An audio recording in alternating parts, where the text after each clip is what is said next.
کہ ایک گاؤں میں کوئی لڑکا اسی گاؤں کی کسی لڑکی کو لے کے بھاگ گیا. 2-4 دن کے بعد پکڑ گئے, گاؤں واپس آئے. اب لڑکی کا باپ روتا ہے, میری لڑکی تو عزت لٹ گئی, برباد ہو گیا, منہ دکھانے کے لائق نہیں ہے. اب زور ڈالا جاتا ہے گاؤں کی طرف سے کہ تو لے کے بھاگا تھا, چل اب شادی کرو اس کے ساتھ.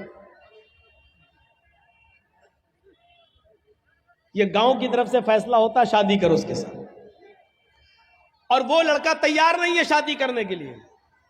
وہ لڑکا کہہ رہا بھائی شادی کی تو کوئی بات ہی نہیں ہوئی تھی. اب یہ لڑکی کا باپ کہہ رہا ہے یہ لڑکا لے کے بھاگ گیا میری لڑکی کو, اب میری لڑکی تو بدنام ہو گئی, کچھ ہوا ہو یا نہ ہوا ہو لیکن بدنام تو ہم ہو گئے, کون میری لڑکی سے شادی کرے گا؟ لڑکے کا باپ یہ کہہ رہا بھائی دونوں باتیں کرتے تھے, موبائل پہ لگے رہتے تھے رات رات بھر, ہم کیا کریں؟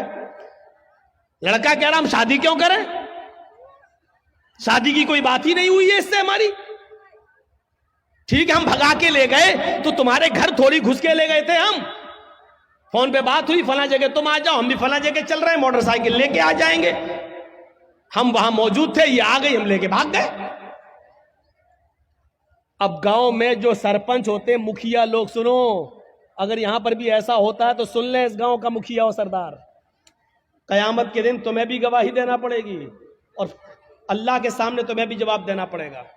اب کیا ہوتا ہے, اچھا ٹھیک ہے تو شادی نہیں کرے گا, نہیں, اب اس لڑکی کا تو عزت خراب ہو گئی, ہاں تو کیا ہوا, چل 5 لاکھ روپے جرمانہ دے گا لڑکا والا لڑکی کو. ابے تیرے باپ کا فیصلہ ہے؟ گاؤں کے مکھیا, سردار یا سرپنچ یا پنچایت میں جو لوگ بیٹھ کر یہ فیصلہ کرتے ہیں یہ سب رونگ ہے, قرآن و حدیث کے خلاف فیصلہ کر رہے ہیں. دنیا میں 5 لاکھ 4 لاکھ روپے دلوا سکتے ہو لیکن قیامت کے دن اپنے آپ کو بچا نہیں سکتے ہو اس فیصلے سے. سوال یہ پیدا ہوا ہے کہ لڑکا بھاگا تو لڑکی بھی تو بھاگی, پھر جرمانہ صرف لڑکے پر کیوں عائد ہو رہا ہے, اور لڑکے کا پیسہ 4 لاکھ 5 لاکھ روپے آپ لڑکی کو اور اس کے باپ کو دلا دیتے ہیں؟ یہ کہاں کی انسانیت ہے؟ جبکہ قرآن یہ کہہ رہا ہے الزانیۃ والزانی فاجلدوا کل واحدۃ منہما 100 جلدہ. زنا کرنے کی, بدکاری کی شروعات لڑکے کی طرف سے پہلے نہیں, لڑکی کی طرف سے پہلے ہوتی ہے. بھاگنے اور بھگانے کی شروعات لڑکے کی طرف سے نہیں, لڑکی کی طرف سے پہلے ہوتی ہے. یہ سوئی ہے, یہ دھاگا ہے, جرجی صاحب سوئی میں دھاگا ڈال رہے ہیں لیکن سوئی کو ہم ایسے ہٹا دیتے ہیں, دھاگا جا ہی نہیں سکتا ہے. جب سوئی اپنی جگہ پر کھڑی ہے, ٹس سے مس نہیں ہو رہی ہے, تب دھاگا اس سوئی کے اندر چلا جائے گا. یہ صاف صریح دلیل ہے, اگر لڑکی اپنے آپ کو بچائے تو لڑکا کبھی اس کے ساتھ زنا کر ہی نہیں سکتا. مولوی جرجیز کی بات انڈین قانون کے خلاف ہے لیکن قرآن و حدیث کی روشنی میں ہے. زنا کی شروعات اگر لڑکی بھاگنے کے لیے تیاری نہ ہو تو لڑکا بھگا ہی نہیں سکتا ہے, لڑکی بھاگتی نہیں. سوال ہے صاحب میرا لڑکا, تمہارا لڑکا میری لڑکی بھگا کے لے گیا, تو 18 سال تک پالتا رہا, پھر تو اپنی الماری بھی نہیں بچا سکا, وہ پیسہ بھی لے کے بھاگ گئی اور سونا بھی لے کے چلی گئی, زیور بھی لے کے چلی گئی. جب تو اپنی لڑکی پر اتنا کنٹرول نہیں کر سکا تو جرمانہ لڑکے والوں پر لگاتے ہیں, اور یہ فیصلہ پنچایت کرتی ہے, گاؤں کی سرپنچ کرتا ہے, مکھیا کرتا ہے, سردار کرتا ہے, یہ فیصلہ جو قرآن و حدیث کے خلاف ہے.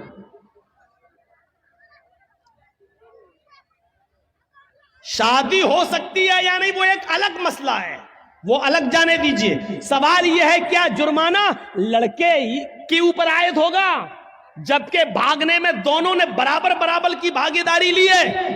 کوئی لڑکا زبردستی گھر میں گھس کر لے کر تو نہیں گیا تھا, آپ کی لڑکی بھی گھر سے نکلی, لڑکا بھی نکلا, دونوں نکلے, 1 ہفتہ غائب رہے, پھر آئے. وہ ایک الگ مسئلہ ہے. لہذا جرمانہ عائد ہونا چاہیے تو دونوں پر ہونا چاہیے, کوڑے پڑنا چاہیے تو دونوں پہ پڑنا چاہیے, سنسار ہونا چاہیے تو دونوں کو ہونا چاہیے, اگر سزا ملنی چاہیے تو دونوں کو برابر برابر ملنی چاہیے. آپ یہاں لڑکے پر 5 لاکھ 2 لاکھ 3 لاکھ کا جرمانہ لگا کر آپ سزا نہیں دے رہے ہیں, بلکہ لڑکے سے لڑکی کو ایوارڈ دلوا رہے ہیں, انعام دلوا رہے ہیں. اب گاؤں کی اور دوسری لڑکیوں کو یہ اتساہن مل رہا ہے کہ ہم بھاگ رہے ہیں, اگر شادی ہوگی تب بھی ٹھیک, اور نہیں ہوگی تو 5 لاکھ روپیہ ہمیں ویسے بھی مل جائے گا. اس 5 لاکھ روپے میں تو ہم دوسری شادی بھی کسی اور سے اچھی طریقے سے کر سکتے ہیں. سن لو, اس جرمانے پر جن لڑکیوں کے حوصلے بڑھتے ہیں ان کا گناہ بھی ان پنچایتوں کے سر پہ رکھا جائے گا.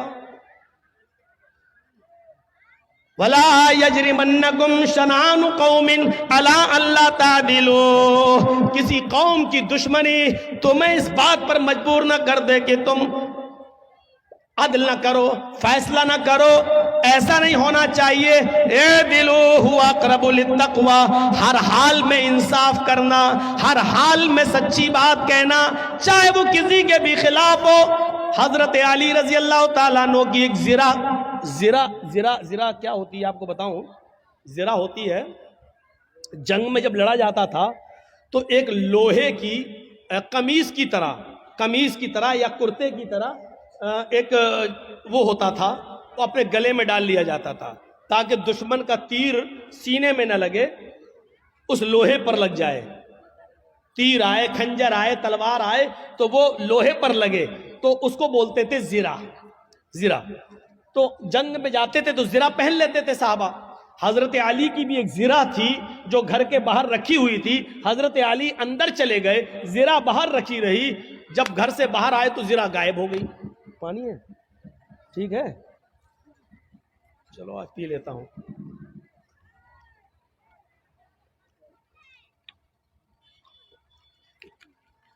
وہ زرہ غائب ہو جاتی ہے. اور سنیے, 6 مہینے کے بعد وہ زرہ ایک یہودی کے پاس نظر آتی ہے. آہا, سنتے رہیے میرے بھائیوں, بڑا زبردست مسئلہ. کس کے پاس؟ ایک یہودی کے پاس نظر آتی ہے وہ زرہ. حضرت علی نے اس یہودی سے کہا, یہ زرہ میری ہے. اور حضرت علی کون ہے؟ امیر المومنین. امیر المومنین سمجھ رہے ہو نا, اس کو سمجھانے کے لیے بول دوں, چیف منسٹر. امیر المومنین ہے, پورے علاقے کے ذمہ دار ہیں. یہودی سے کہتے ہیں, یہودی یہ زرہ تو میری ہے, تیرے پاس کہاں سے آئی؟ اس نے مسکراتے ہوئے کہا, اچھا نیت خراب کر رہے ہو میری زرہ پر, یہ تو میرے پاس بہت دنوں سے ہے. حضرت علی نے کہا, تم پنگا لے رہے ہو, تمہیں اچھی طریقے سے معلوم ہے کہ یہ زرہ میری ہے.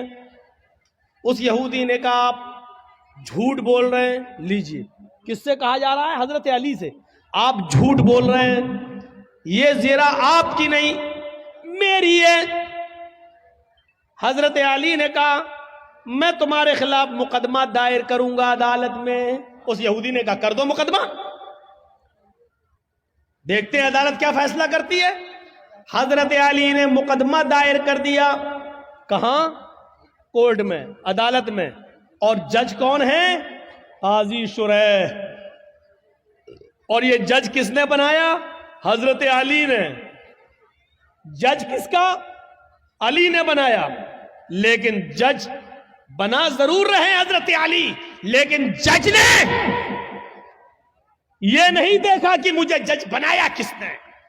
جج کا مطلب یہ ہوتا ہے کہ مجھے عدل اور انصاف کو قائم رکھنا ہے. قرآن کی اس آیت کے پیش نظر کہ وَلَا يَجْرِمَنَّكُمْ شَنَآنُ قَوْمٍ عَلَىٰ أَن لَا تَعْدِلُوا اعْدِلُوا هُوَ أَقْرَبُ لِلتَّقْوَىٰ. کبھی کسی قوم کی دشمنی تمہیں غلط فیصلہ کرنے پر مجبور نہ کر دے. صحیح فیصلہ کرنا, چاہے وہ کسی کے خلاف.